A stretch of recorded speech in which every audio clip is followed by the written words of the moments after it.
اعوذ باللہ من الشیطان الرجیم بسم اللہ الرحمن الرحیم الحمد لأہلہ والصلاۃ علی اہلہا۔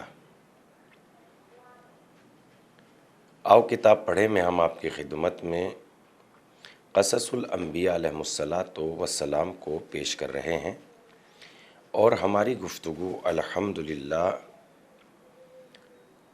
جناب عیسیٰ علیہ الصلاۃ والسلام کے سلسلے میں پیج نمبر 498 تک پہنچ چکی تھی، جس میں ہم آپ کی خدمت میں یہ بات پیش کر رہے تھے کہ حضرت عیسیٰ علیہ الصلاۃ والسلام ایک جگہ ایسی جگہ پہنچے جہاں پر ایک غریب بیوہ عورت اور اس کا جو بیٹا لکڑہارا تھا اس کے گھر مہمان ہوئے، اور شادی کا سلسلہ بادشاہ کی بیٹی تک پہنچا۔ یہ پورا واقعہ اس سے پہلے پروگرام میں آپ کی خدمت میں پیش کیا جا چکا ہے۔ بات یہاں تک پہنچ چکی تھی کہ وہ لکڑہارا بادشاہ کا داماد بن گیا، اور 3 دن کے بعد جب بادشاہ نے اپنی بیٹی کی شادی کر دی، چونکہ اس کے یہاں کوئی اولاد نہیں تھی، 3 دن کے بعد وہ بادشاہ بھی دنیا سے رخصت ہو گیا اور پوری سلطنت کا مالک یہ لکڑہارا بن گیا۔ آئیے گفتگو پھر یہیں سے شروع کرتے ہیں، یعنی اس سے آگے کی بات، چونکہ وقت تمام ہو گیا تھا اور بات کو ہم نے یہیں پر روک دیا تھا۔ تیسرے روز حضرت عیسیٰ علیہ السلام اسے خدا حافظی کرنے کے لیے اس کے پاس آئے، یعنی جو لکڑہارا بادشاہ بن گیا تھا جناب عیسیٰ علیہ السلام کی برکتوں میں۔ لکڑہارا بادشاہ نے حضرت عیسیٰ علیہ السلام سے کہا، اے مرد حکیم و دانا، آپ کے کئی ایک احسان میری گردن پر ہے، میں ان میں سے کسی ایک کا بھی شکریہ ادا کرنے کی قدرت نہیں رکھتا، اگرچہ تا قیام قیامت تک زندہ رہوں۔ گزشتہ شب میرے دل میں ایک سوال آیا کہ اگر آپ نے اس کا جواب نہ دیا تو جو کچھ آپ نے میرے اختیار میں دیا ہے اس کا مجھے کوئی فائدہ نہیں پہنچے گا۔ حضرت عیسیٰ علیہ السلام نے پوچھا، وہ کون سا سوال ہے؟ لکڑہارے نے کہا، میرا سوال یہ ہے کہ اگر مجھے 2 دن میں لکڑہارے سے بادشاہ بنا سکتے ہیں، یعنی اگر آپ مجھے 2 دن میں لکڑہارے سے بادشاہ بنا سکتے ہیں تو پھر آپ نے خود اپنے لیے کیوں اس قدرت اور اس قدر سرمایہ زندگی حاصل نہ کیا اور پھٹے پرانے لباس اور بالکل معمولی سی غذا میں کیوں زندگی گزارتے ہو؟ بادشاہ بننے اور دنیا کی عیش و نوش سے منہ کیوں پھیر رکھا ہے؟ آپ تو جو لکڑہارے کو بادشاہ بنا سکتے ہو تو خود بھی بادشاہ بن سکتے تھے۔ حضرت عیسیٰ علیہ السلام نے فرمایا، وہ شخص جس نے خدا کو پہچانا اور اس کی طرف سے کرامت اور جزا سے آگاہ ہے، دنیا کی بے ثباتی کو سمجھتا ہے کہ دنیا کی حقیقت کیا ہے، وہ دنیا فانی کی سلطنت اور اس کے ناپائیدار امور سے دل نہیں لگاتا۔ ہم اللہ کی بارگاہ اور خلوت گاہ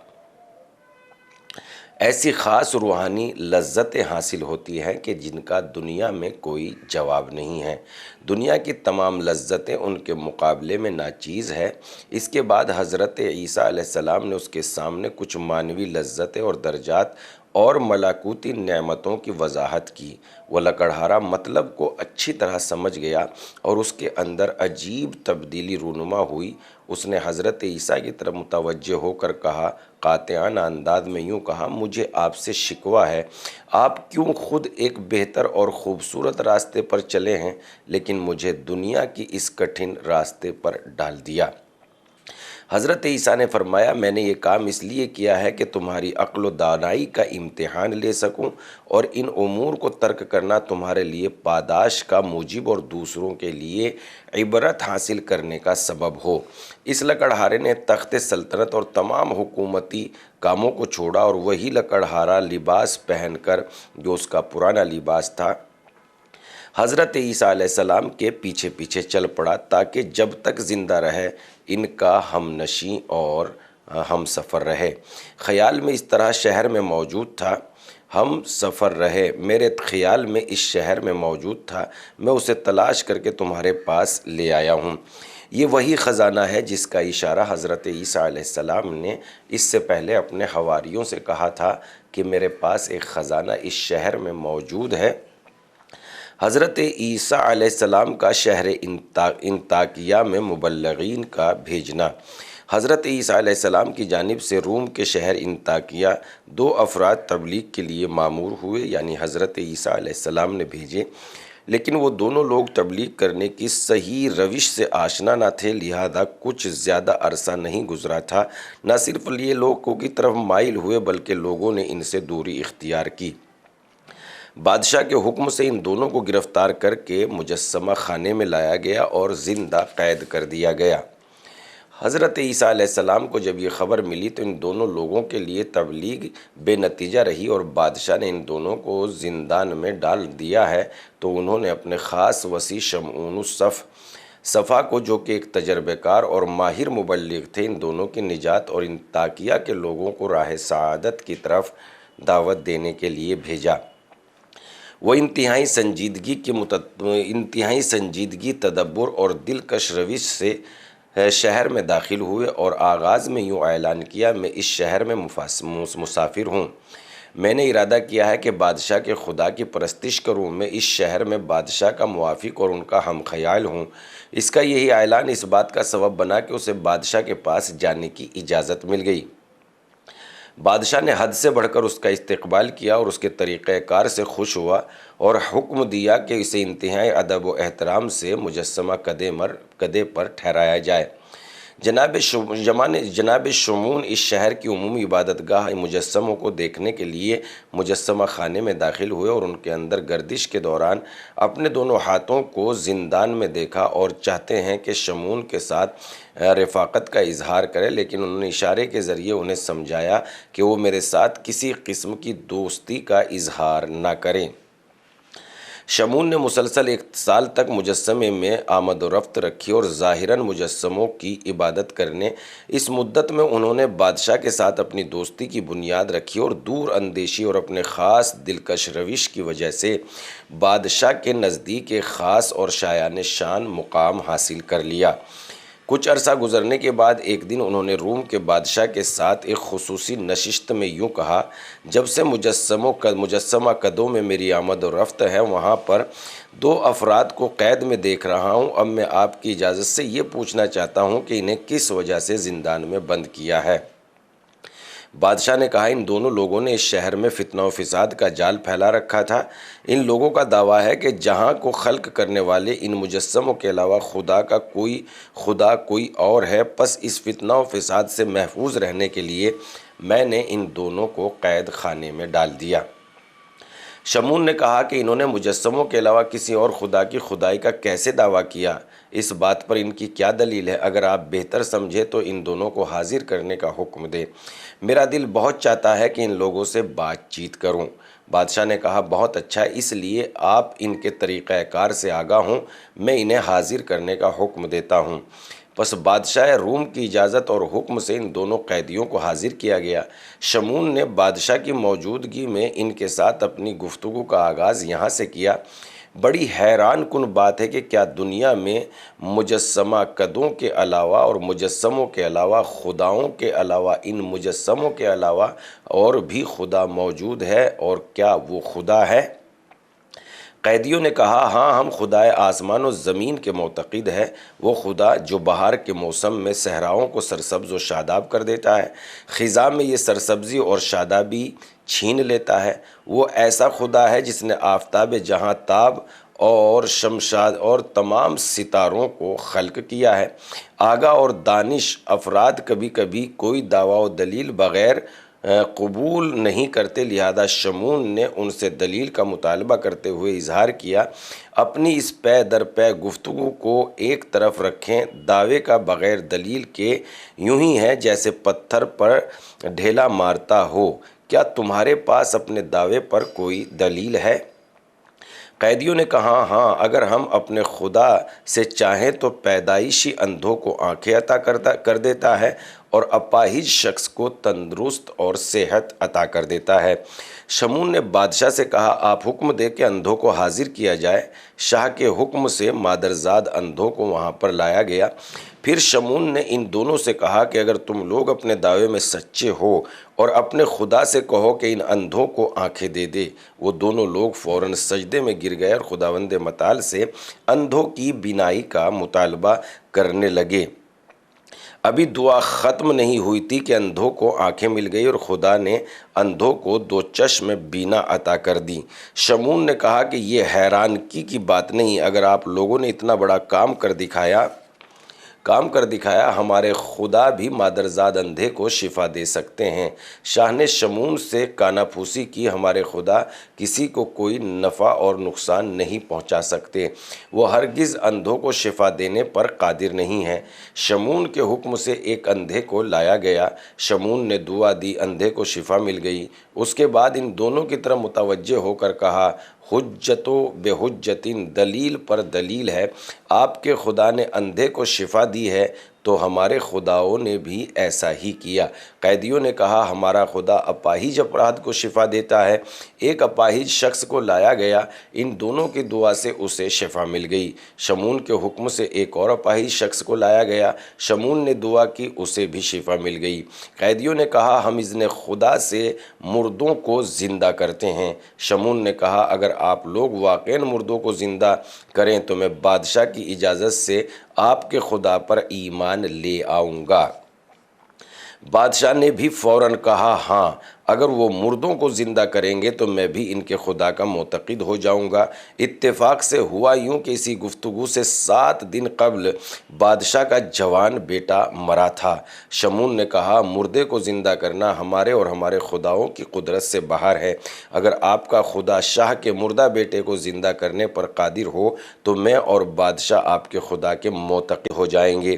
وہ دونوں افراد عبادت کے لیے آمادہ ہوئے، سجدے میں گئے، خلوص دل کے ساتھ خدا کی بارگاہ میں مردہ جوان کے زندہ ہونے کی دعا مانگی۔ شمعون نے سچے دل کے ساتھ خدا سے دعا طلب کی۔ ان دونوں نے کچھ لمحے کے بعد اپنے سر سجدے سے اٹھائے اور کہا، کسی کو قبرستان میں بھیجے کہ کوئی خبر وغیرہ لے کر آئے۔ بادشاہ کے بھیجے ہوئے افراد قبرستان گئے، کیا دیکھتے ہیں کہ شاہ کا بیٹا قبر سے نکل کر اپنے بدن سے مٹی جھاڑ رہا ہے اور اسے شاہ کے پاس لائے۔ جب شاہ کی نگاہ اپنے فرزند دلبند پر پڑی تو اٹھ کر گلے لگایا اور کہا، اے میرے بیٹے، مجھے اس واقعے کی تفصیل بتاؤ۔ بیٹے نے کہا، بابا جان، جب موت نے مجھے آ لیا، میں سخت عذاب میں گرفتار تھا، تو میں نے آج وہ 2 افراد کو دیکھا کہ انہوں نے سجدے میں جا کر خدا سے میرے زندہ ہونے کی دعا کی۔ اللہ تعالیٰ نے مجھے ان کی دعا سے زندہ کر دیا۔ بادشاہ نے کہا کہ اگر ان 2 افراد کو دیکھو گے تو کیا پہچان لوگے؟ بیٹے نے کہا، ہاں، میں بالکل انہیں پہچان لوں گا۔ شاہ نے کہا، تمام لوگ صحرا جائیں اور اس زندہ بادشاہ شدہ جوان کے سامنے سے عبور کریں تاکہ معلوم ہو سکے کہ بادشاہ کا بیٹا ان افراد کو پہچان سکتا ہے یا نہیں۔ تمام لوگ شہزادے کے سامنے سے گزرنے لگے۔ جب وہ دونوں افراد اس کے سامنے سے گزرے تو اس نے اشارہ کیا کہ وہ افراد یہ ہیں۔ شاہ نے اسی وقت سچے دل سے ان دونوں کے خدا، جو کہ تمام کائنات کا خالق ہے، پر ایمان لے آیا۔ شمعون اور سب لوگ بھی خدائے حقیقی پر ایمان لے آئے۔ پس اس ترتیب سے حضرت عیسیٰ علیہ السلام کے ہوشیار اور عاقل نمائندے نے حکیمانہ و عاقلانہ طریقے سے بادشاہ اور اس کے ملک کے تمام لوگوں کو دین عیسیٰ کی طرف دعوت دی اور انہیں اللہ کی جانب یعنی پیروی کرنے کا حکم دیا، اور وہ مجسمہ پرستی سے نکل کر خدا پرست ہو گئے۔ کیا واقعی ان ساری باتوں میں بڑی عظیم عبرتیں نہیں ہیں کہ ہم کسی کو دعوت کیسے دیں؟ اگر کسی کو دین کی طرف راغب کرنا ہے اور اس کو گناہوں سے نجات دلانی ہے تو ہمارا طریقہ تبلیغ کا انداز کیا ہونا چاہیے؟ بے پناہ ان باتوں میں عبرت ہے۔ اے کاش کہ سننے والے انہیں سمجھیں اور ان باتوں پر عمل کریں انشاءاللہ تعالی۔ تو اس سلسلے میں آپ ان سب چیزوں کو دوسرے لوگوں تک پہنچاتے رہیے تاکہ آپ بھی ثواب میں برابر کے شریک رہیں۔ حضرت عیسیٰ علیہ السلام کے حواری جو ہمیشہ آپ کے ہم سفر رہتے تھے، انہیں جب بھوک یا پیاس لگتی تھی تو حکم خدا سے ان کے لیے کھانا پانی تیار ہو جاتا تھا۔ وہ حضرات اس چیز کو اپنے لیے بہت بڑا فخر سمجھتے تھے۔ ایک دن وہ اس بارے میں حضرت عیسیٰ علیہ السلام سے پوچھتے ہیں کہ کیا ہم میں سے کوئی افضل اور بہتر پیدا ہوا ہے؟ حضرت عیسیٰ علیہ السلام نے جواب دیا، نعم و افضل و من کا ومن یعمل بیدہ و یاکل من کسبہ، ہاں آپ سے بہتر وہ ہے جو ہاتھ سے کام کرے اور کمائی سے کھائے۔ بہت عمدہ بات ہے، یعنی جو محنت کر کے زندگی گزارے وہ سب سے بہتر ہے پاک و پاکیزہ زندگی۔